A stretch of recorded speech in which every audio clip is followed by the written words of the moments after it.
Wow, that was amazing. So, who we are. Recovery Church was started in the recovery community, discipling and sponsoring others to grow in their relationship with Jesus Christ, who is our hope and the bedrock of our faith. The Bible is the inspired word of God that reveals his standards for what we believe, teach, and do. Prayer. Prayer is powerful, essential in our lives. It connects us with God and gives us direction when helping others. We work the 12 steps and the principles that support them while we are participating in other programs of recovery, all the A's. Finally, we will be known for our love as we faithfully serve others, because faith without works is... So we're going to do an offering. If who's ever sitting next to the basket over there could pass that basket for me. We have ministry expenses for resources and outreach. We collect an offering. Please help us to serve with your gifts. Let us pray for our time of giving. Lord Father, thank you for the resources to honor you in our giving. Bless these offerings that they may impact others to experience your love. We ask you in the name of your Son, Jesus Christ. Amen. Okay, so we have a couple of announcements. We've got some house cleaning. We're kind of shorthanded tonight. If I could get a couple volunteers to clean up the coffee area, just make sure that's all clean and put away. Thank you so much. One other person. Come on. All right. Anybody back there? Either one of you two. Thank you. So we have a lot of meetings at this church, almost every day of the week. So if you can't find a meeting or you have questions, just please see somebody with a lanyard, and we can certainly help you with that. What else? Oh, housekeeping. So if you brought any cups or cookies or napkins or anything in here, if you could just make sure they make it to the garbage can and clean up after yourselves. We really like this church, and we want to keep it clean. What else? So we have connection cards in the back. There's a pen inside the box. So just write your information down, and, we'll get with you. Also, there's a prayer box back there. So if you need us to pray for you during the week, just fill that out, and we can do that for you. Also, oh, okay. Okay, great. Okay. January 16th at the Other Recovery Church, which is off of Bee Ridge, east of the interstate. If you've ever been to OMD, that's where OMD meets, but it's in the front part of there in the sanctuary. So January 16th, everybody. What else? I was just going to talk about the baptism. And then we also are, so Patty has the Other Sarasota Recovery Church. That's on Friday nights. They have pizza at 6:15 and a speaker. And the speaker this week is Karen. Yes, that Karen. Karen. That Karen. Karen Black. Oh, my God. Delayed reaction, Cam. Oh, my gosh. You're so funny. Anyway, so the speaker's at 7, worship. They'll have worship and then a speaker, and then pizzas at 6:15. We have a fat book that meets at the Other Grace location on Monday nights at 7. So the fat book is the text for Recovery Church. It's an amazing book. It takes the first edition big book and combines it with scripture and the history of AA. And so we have a big book study on Monday nights at 7. What else? Bob also still, I think, has the men's group here on Fridays at 7. So that's a women's meeting, by the way. Oh, did I forget that part? I think that's all the announcements I have. And how about a roundup plan for Emily and the tacos?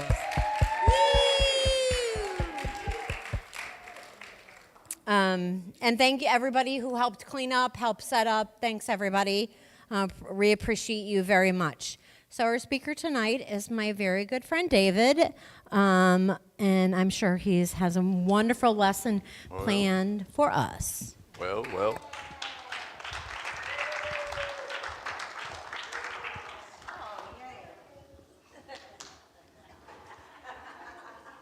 Yea,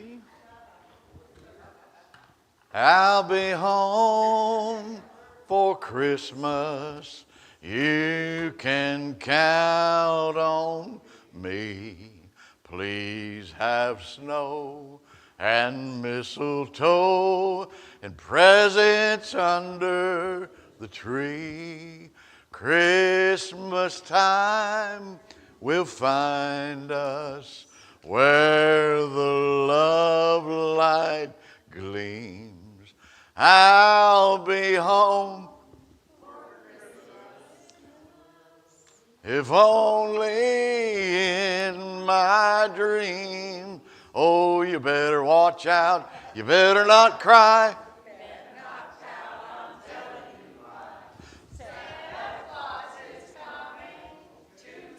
He sees you when you're sleeping. He knows when you're awake. He knows that you've been bad or good, so good for goodness sake. Oh, you better watch out. You better not cry. I'm telling you why. Rudolph the red-nosed reindeer. And if you ever saw it, I knew we had one. All of the other reindeer used to laugh and call him names. They never let poor Rudolph. Then one foggy Christmas Eve, Rudolph, with your nose so bright, then how the reindeer loved him.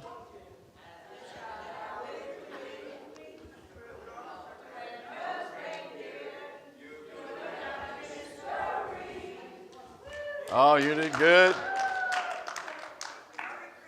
So if I told you I'm going to talk about a being that's omnipotent, all-powerful, a being that's omniscient, all-knowing, a being that's omnipresent everywhere all the time, who would you think I was talking about? You know, in this country, we're talking about Santa Claus. Because he's all-powerful, he's all-knowing, he knows everything about you, he knows everybody's been good and bad. What a load of crap. That's enough from me on that. If you take your kids to see Santa Claus, you need to repent right now and never do that again. That's a myth. That's a myth. And it is a spirit of Antichrist. The spirit of Antichrist is already in the world and has been in the world. And you know what the spirit of Antichrist is? Not opposed to Christ, instead of Christ. Anything that comes instead of Christ, that's the spirit of Antichrist. So that's your free lesson. That's not what I'm going to talk about tonight. So if you're mad at me now, good. At least we got that out of the road. You get mad early and get it done with. Little Johnny went to his mother demanding a new bicycle. His mother decided that he should take a look at himself and the way he acts. She said, well, Johnny, it may be Christmas, but we don't have enough money just to go buy you anything you want. So why don't you write a letter to Jesus and pray for one instead? After his temper tantrum, his mother sent him to his room, and he finally sat down to write the letter to Jesus. He said, Dear Jesus, I've been a good boy this year, and I would appreciate a new bicycle. Your friend, Johnny. Now, Johnny knew that Jesus really knew what kind of boy he was, so he ripped up the letter and decided that he'd start and give it another try. He said, Dear Jesus, I've been an okay boy this year and I want a new bicycle. Yours truly, Johnny. Well, Johnny knew that wasn't totally honest either, so he tore it up and he tried one more time. He said, Dear Jesus, I thought about being a good boy this year. Can I have a bicycle, Johnny? Well, Johnny looked deep down in his heart, which is, by the way, what his mother wanted him to really do. He knew that he'd been terrible and was deserving of almost nothing. So he crumpled up the letter, he threw it in the trash can and went running out of the house.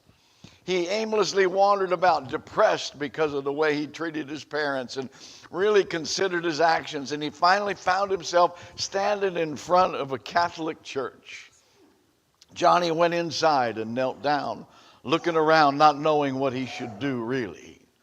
Finally, Johnny got up and began to walk out of the door. He's looking at all the statues. Suddenly, he grabbed a statue of the Virgin Mary from the nativity scene and ran out the door.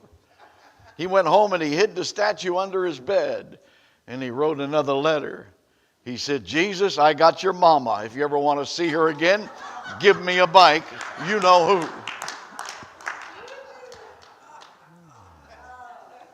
And that's about as accurate as all of the Santa Claus and all the rest of the stuff. I don't think you should ever tell your kids lies. And so teaching them that Santa Claus is real is just not, Santa Claus in my house when my kids were growing up was a cartoon character, like Bugs Bunny or any of the rest of them, just a cartoon character. And, if you want to be good, it's because you know the Lord and he wants you to be good. And he will empower you to be good. And then you don't have to wait for some magical man that's not coming anyhow. And by the way, any of the presents that came from me and my money, all right? And my kids grew up very balanced and very healthy. And they don't believe in that. But they do love Halloween. I don't know how they got off the track there. They love Halloween. And Easter Bunny, they like that too. So I don't know, So tonight we're going to talk about the other half of the lesson. I talked a few weeks ago, about being a great sponsee, what it takes to be a great sponsee. Tonight we're going to talk about what it takes to be a great sponsor. The prerequisite to being a sponsor or a discipler, if you would, is to become first. You have to be somebody before you can transmit. The big book says you can't transmit what you don't have. You can't disciple somebody else unless you've become a disciple. Jesus said in John 8:31, he said to the Judeans who had believed on him, if you continue in my word, my teaching, you're really my disciple. How do you know if you're really a disciple or not? Have you continued in the teaching? Have you actually continued to learn and apply the teaching? How do you know if you're a sponsor? Have you continued, come on now, have you continued in the teachings? Have you continued to go to meetings? Have you continued to work the steps? See, we work the steps by ourselves or with the sponsor the first time around. But after that, we don't work the steps by ourselves anymore. We work the steps in community. We admit it. Everybody say, we admit it. First two words of the first step is we admit it. It's a collective voice of reason. And I can work the steps anytime I'm willing to go to a meeting and listen to other people, how they work the steps. Well, them people down there, I don't agree with what they say. I don't agree with almost everything that I find in an AA meeting. Most of it I find to be really crazy. It's almost as crazy as Santa Claus. But you know what? I go there and I listen to people say all kind of goofy things. And I find out one more thing that I don't believe. Sometimes you don't know things by what they are, but you know them by what they ain't. And so I have to really land on that square. I still go to meetings. I'm sober 45 years, and I still go to meetings. And the reason is because that's the best way to work it. And the big book says that nothing so much ensures immunity from the next drink as intensive work with other alcoholics. I don't ever want to drink again. I'm never planning on drinking again. I'm going to continue to do what I know to do so that I don't ever have to go back and make that decision again. And if you don't take the first drink, you don't have to worry about the 14th one. If you don't take the first drink, you don't have to worry about another DUI. If you don't take the first drink, you don't have to worry about how many does it take before I'm in a blackout. You got to leave it alone. It's 100% abstinence. And if you're on the marijuana maintenance program, you're not even close to being sober. And if you're still taking meds that are trying to keep you off of alcohol, you need to ask God to set you free from the whole mess. I'm not a Suboxone fan, I'm not a methadone fan. I think that what we need to do is preach the gospel the way it's presented because Jesus will set you free. And I can tell you what the big book says, that having been granted a perfect release from alcoholism, then why shouldn't we be able to achieve by the same means a perfect release from every other difficulty and defect? You can, say you can. Come on. So there comes a place where I'm not an advocate of let's get sober and just hang around the edge and see how nuts we can remain. If that's the way you work your program, you're allowed. You're allowed to be goofy. You can stay sober and be goofier than you were when you were drunk. We don't mind. However, that's the hard way of living. That's not what I got. See, I didn't get sober so life would get better. And some people get sober and life gets better. They were a good carpenter, except for they were drunk all the time. Now they're not drinking and they're still a good carpenter, and they start making lots and lots of money, and life gets better, and they get, now they get a new girlfriend because they got lots of money and a new truck, and life gets better, and they go on cruises, and life gets better, and they start working out at the gym, and life gets better. And the problem is they don't get better. Until you get better on the inside, you're not getting better. Until you have sobriety that comes from the inside and not a battle on the outside, you don't really have recovery. You have abstinence. Are you all listening or not? I don't know. I'm wound up earlier tonight. Hebrews 6:12 says that be not slothful, which is lazy. Don't be a lazy butt. You didn't know that was in the Bible, but it says it right there. Do not be a lazy butt. Anyhow. But followers of them who through faith and patience inherit the promises. I have inherited all of the promises of the big book and all the promises of the big book. The original promises didn't come out of the big book of Alcoholics Anonymous. They came out of 2 Peter chapter 1. If you do these things, you'll add to your faith, virtue. These are exceedingly great and precious promises written a long time before Bill Wilson got a little flash of light and decided he'd become a believer. Way back, we had exceeding great and precious promises, and if you do these things, you will never fall. Isn't that a better promise than that? Well, I'm only this far away from a drink. Shut up. Leave me alone. If you're an arm's length away from a drink, you don't really have sobriety. You have abstinence. I'm not worried about picking up a drink and accident. You're not going to walk down the street and get struck drunk. I'm not going to drink again in my life. I have made up my mind. I have intended to do that. I've been doing this long enough to know that I don't have to worry about the drink sneaking up on me. Because I still go to meetings and I listen to crazy people and I go, gee whiz, could I be like that? No, if I went drinking, I probably wouldn't never make it back. So followers, the word followers, we're going to become followers. That's what you're going to do. If you're going to be a sponsor to somebody, they're going to become a follower of yours. The apostle said, follow me as I follow Christ. That follower, you're going to be a follower. And actually the word out of the Greek language, the word followers out of the Greek language, out of the original text of the Bible is mimetes. Mimetes is the word imitator or follower. It's that where we get imitate from. And it's best translated actually into the word actor. You begin to study the person that you're following, and you begin to act the way that they act, and you begin to do the things. If you want what I have, just come do what I do. I'm not exclusive to what I have. Anybody can have what I have. If you come do what I do, you can get what I have. And so it works out very well. It enables a person to demonstrate that life. See, you got to understand, I'm not trying to convince you to my way of thinking until I demonstrate to you my way of living. Come and see how I live. If you really want to know, come and see how. You can ask Don over there. Well, I don't know if I'd ask him, but you could ask Gloria. You could, how does this guy live? You'll find out how I live. And the way that I present myself is probably a lower level than how I actually live. I live crazy enough that you wouldn't want to be around me. Are you ready to do 5 hours every morning in prayer? Probably not. You haven't done 5 hours in the last year, so don't look at me in that tone of voice. I can tell you that I spend a lot of time in prayer and study because that's become my life. That's not an add-on. God is not an add-on to my life. He is the centerpiece to my life. And I walk with him every moment of every day. Come on. And one of these days I'm going to walk right off this planet. I'm going to go hang out. See, if you're somebody that's a leader, if you're leading where nobody's following, you're simply taking a walk. Anyhow, because sponsorship, sponsorship is more about accountability. Listen, some of you are not going to like this. It's more about accountability than it is working the steps. It's more about accountability than it is going to meetings. Oh, if you get accountable, then you'll go to meetings, you'll work the steps, you'll pray, you'll do all of those things. But sponsorship is really about me holding somebody else accountable and them holding me accountable. That accountability is the vital piece to this. So I'm going to talk about what great sponsors are and maybe even give you a little piece of what great sponsors ain't. Everybody say ain't. I'm allowed to use that. I'm out of the 6th grade. The 6th grade teacher said you can't use ain't. I grew up and she's still stuck in the 6th grade. I'm sorry. What sponsors ain't? Great sponsors. The first one I want to give you is great sponsors are relational. Sponsorship is about relationship.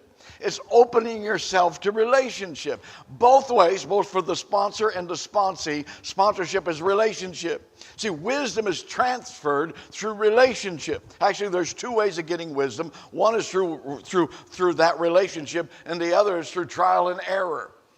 I just learned from my mistakes. You're a fool. You're an idiot. Let's only put it that way. That's a more current term. You're an idiot. If you only learn from your mistakes, you know what you're learning? One more wrong way to do something. Ha! We got one person out of that. That was almost an amen. I liked it. It was good. I'll take it. I'll take it, you know.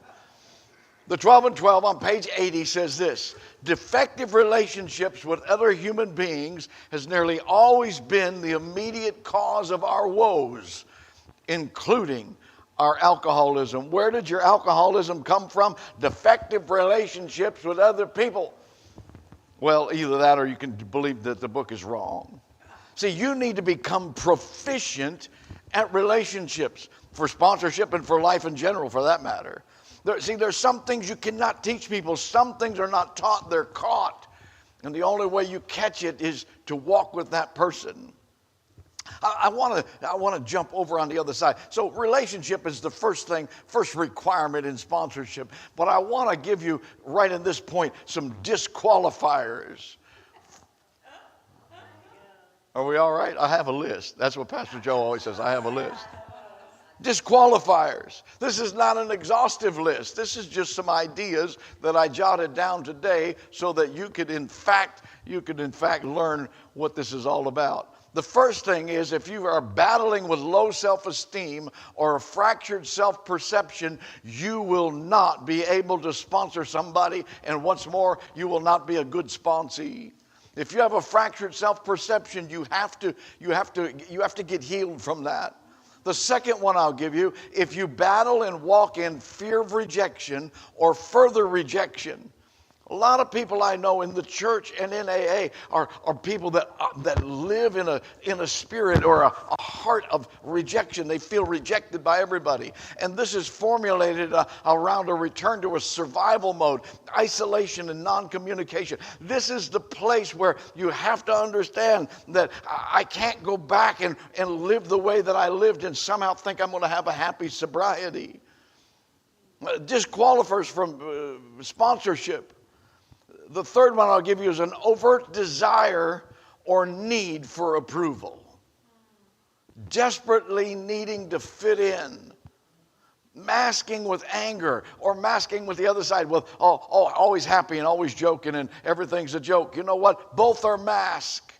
And both are that passion, that longing, that desperate need that I grew up with to fit in somehow. Because I always felt like I was on the outside looking in. How many ever felt like that? I was always on the outside looking in. The next one, number 4, is pretense. It's pretending. I am a leader, so I must be spiritual. You're either spiritual or you're not. And if you're trying to put on spiritual, you're doing the fake it till you make it nonsense. And you can't fake it till you make it. You know what? Stop faking it till you make it. You were a fake your whole life. And you're going to come into recovery and continue to be a fake. Stop it. How about get real till you heal? That's a better line. As long as you're trying to protect your image, you will never be drawn into a place of high accountability. Because everything that is said to you will be deflected by, I know, or yeah, I used to have that, or well, that's not me. And there's a fourth answer, actually, that's probably the most common, which is the most dangerous answer. And it's, I'm not ready to deal with that. Man, is that terrible. If God has put his finger on it and pointed it out, don't dare say, I'm not ready to deal with it, because the next level of consequence that you're going to get from that goofy behavior is going to be a lot harder than anything you've dealt with before. Don't shake your head at God and tell him no. You know when you're doing wrong and you're harming people, refusing to address the core issues. that bring about that behavior. Number 5, this is a disqualifier for sure. I'm not hurting anyone but myself. You self-centered little slob, you. Am I allowed to say that? I just did. Self-centeredness, self-seeking, self-will run riot is the core of our dilemma. It cannot be the solution. Rolling the dice to see if those around me will put up with me for one more day. Dangerous way to live. If you're a gambler, you should gamble on faith, not on that kind of bad behavior. The last one I'll give you is the remedy appears to be more difficult than what I'm willing to put in. This is the man with a prescription bottle in his hand, refusing to take the medicine because I took the medicine once before and it didn't work. Well, you took one pill and it didn't fix everything, so you stuck the rest of them in the trash can. You know, why would you go to the doctor and have him check you out and get a prescription and go to Walgreens and get it filled and take it home and open it up and read the label and see what you're supposed to, and then just not take it?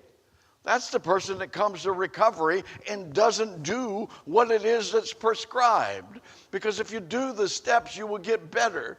I said, if you do the steps, let me try it over here. It's awful quiet on that side. If you do the steps, you'll get better. That's right. Let me try it one more time. You guys are sleeping here too. Let me try it on this side. If you do the steps, you'll get better.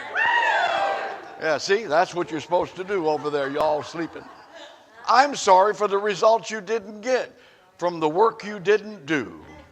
That's my favorite 2025 line. The Lord spoke that to me one morning, and I repeated it over 100 times. I told everybody, even people that I don't know, in the supermarket, even in the Publix, I was like, yeah, I'm sorry you didn't get the results from the work you didn't do. You know, I just went around and told everybody because it was so cool.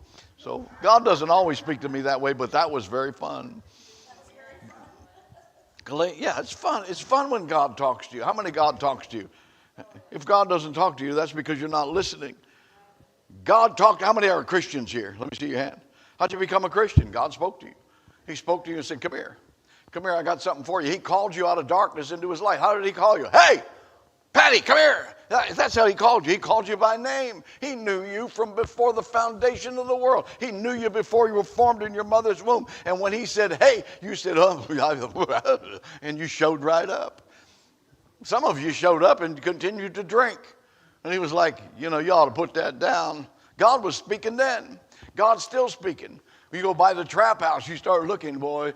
God's speaking to you. You better stay away from there. You're hearing from God. You just don't. You're not hearing what you want to hear. What you want to hear is God telling you what the lotto number is so you can be rich. If he made you rich, you'd be drunk tonight. Stop it. Are you all listening or not? I'm having fun. I don't know about the rest of you. Galatians 6, verse 1 through 5. Brethren, if a man be overtaken in a fault, ye which are spiritual, restore such a one in a spirit of meekness, considering yourself, lest you be tempted as well. For if a man thinks himself to be something, he is nothing. He deceives himself. But every man needs to prove his own work, and then he shall have rejoicing in himself alone and not in another. If you want to be a sponsor, you need to know how to restore people with the spirit of meekness. Titus 3:2 says this in the Passion Translation, and remind them, this is what you're supposed to do as a sponsor, remind them never to tear down anyone with their words or quarrel, but instead be considerate, humble, and courteous to everyone. That is a prerequisite to sponsorship. The number 2, I got through point 1 in just a half an hour. It's not bad, you know. Number 2, great sponsors guarantee their information. Great sponsors have the life experience both in addiction and in sobriety to guarantee their information. I guarantee my information. Everything that I teach you, I guarantee it because it's something that I've lived, not something I read in a book. Our stories disclose in a general way what we used to be like, what happened, and your story, your real life experience is trustworthy. You have to learn how to trust that story. I know my story. And often I'll hear somebody tell their story. They talk for 45 minutes. And then they go, and then I went to AA and I got sober. All the rest was drunk-a-log. You didn't teach me anything about how to get drunk and be successful. You just taught me how you failed over and over and over and over. And so I was taught when I first did my first story, somebody came up to me at the end and said, the next time you speak, I said, yeah, because I was excited they were asking me to speak again, woohoo. The next time you speak, why don't you pick up where you left off this time and just drop all that stuff. Drop all, we don't need 45 minutes of drunk-a-log. What we need to do is hear what happened, enough so that we know you know what you're talking about, what it was like, what happened, and what it's like now. That's what I need to hear. I need your story. I need you to tell your story. And so don't hesitate to tell your story, but don't tell us some drunk-a-log because we don't really want to hear it. Number 3, when you get old, you can say almost anything and get by with it. It's great. Number 3, great sponsors can determine your potential. Things that you obsess on and that are reoccurring challenges and keep you from accomplishing what you would or should do are your character defects. We get free from them and we find out you got to get the layers of junk out of the road and you can find out what your potential is. I can tell you that I had 2 sponsors for most of my sobriety. I had 2 sponsors, and I got to tell you, one lived in Lakeland, one lived in Bradenton. They never met each other. I had them for like 30 years, both of them, and they never met one another. And they were a lot alike in a lot of ways, and a lot different in a lot of ways. My sponsor, Brad, was the original fiddle player for the original Hank Williams. I mean, he went way back. And he was playing in the Imperial Symphony Orchestra, and I met him, and he told me I needed to get busy and take the God-given gift of music and stop whining about Nashville. I went to Nashville to be a star, and they didn't need me. And so he said, you need to get over yourself and do something with your music. And so I did, and I got on a worship team, and I became a worship leader for a church of 1,000 members. I led worship for years, and then we built a country gospel jamboree. It ran the first Saturday of every month for 17 years. It was just a fluke that we started it on. My sponsor told me how to find my potential. My sponsor, Walt, handed me the steps in 1984. He said, you see these steps? And every one of them had a scripture verse to it, and every one had a principle. And he said, you need to go teach these steps. And I said, Walt, they don't teach in AA. And he said, no, they don't, but you do. And I said, really? I said, nobody asked me to teach. He said, yes, they did. And I said, well, where am I supposed to start? He said, that school of ministry down there, you need to go down there and talk to them people. They need to learn about alcoholics. I said, they didn't ask me. And he said, yeah, they did. You're on the schedule. I am really glad he made me start teaching. In 1985, I started teaching this material right here, and I've been teaching it nonstop since. I've gotten better at it.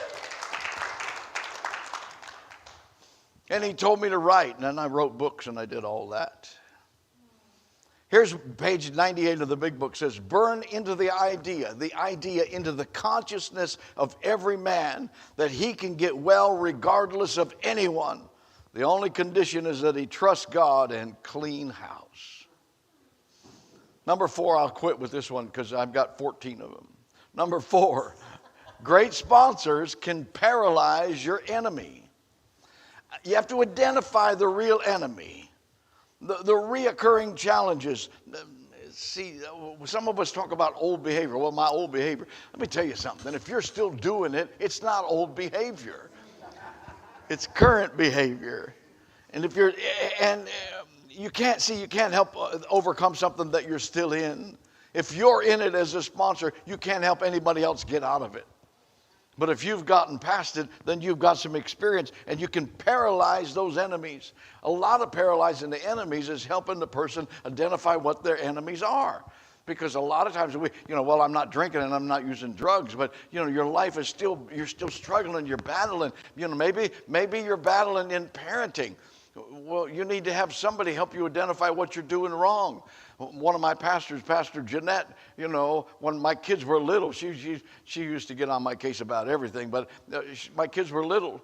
And she said, after the meeting, she said, David, stay here, close that door. And oh man, I knew I was going to get an earful. That's kind of like when your wife says, we need to talk, And so she said, when you talk to your kids, you yell at them.